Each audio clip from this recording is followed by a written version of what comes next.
म्हणजे आप दिसता आपाचे आमदार दरवेळ दिसता म्हाका ह्या दिसा संजीवगांधीला कामाक लागलेले आसात सगळ्यो ह्याचांनी खूब कडेन ते मिटींग फिटींग सगळें घेतलें how it is going what are the those things which you have done See, I'm focusing on the pre-monsoon preparation and keeping into mind that Panchayat election is going to come. And Panchayat election has the code लागतलो first week of May. So आमकां एकूच म्हयनो न्हू जे कितें लोकांगे blockage आहा जे हुंय clogging जाता फ्लडिंग जाता कितें करपा जाय तें आतां ते अप्रुवल बी घेवपाक टायम लागतलो. So I think that is the only reason you will see that it is fast track. It is not fast track, but because keeping in mind the code will come. मागीर एक पाट पावस जालो म्हणटरी मागीर पावसा म्हयना भितर उरले न्ही then we can do the other management work. So that is the only idea. तुजे मिटींग कसले आशिल्ल्यो?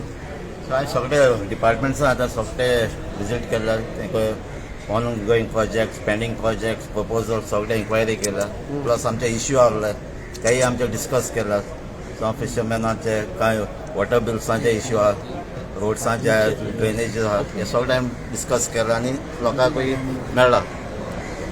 आज तुमी दोगे ऑपोजिट मिटींगे केलेले आसा this is opposition MLA's meeting called so एकठांय जावन फ्लोर मॅनेजमेंट आपाचो विथ काँग्रेस कसो आसतलो?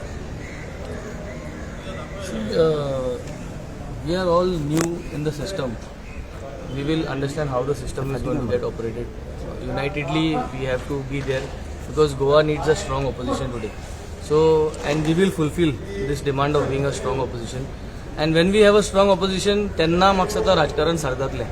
And finally, governance of all 40 MLAs has to benefit Goa and Goa at large. And the entire depth on Goa which is there, 20 to 25,000 crores depth, ते दिवपाचे प्रयत्न is going to be the main idea of the entire government.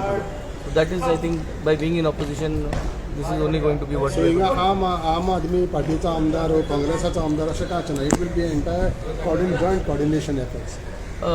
आमदार आज party ideology आसतलीच way Goa is concern it is going to be a team work so that is how we are going to go it.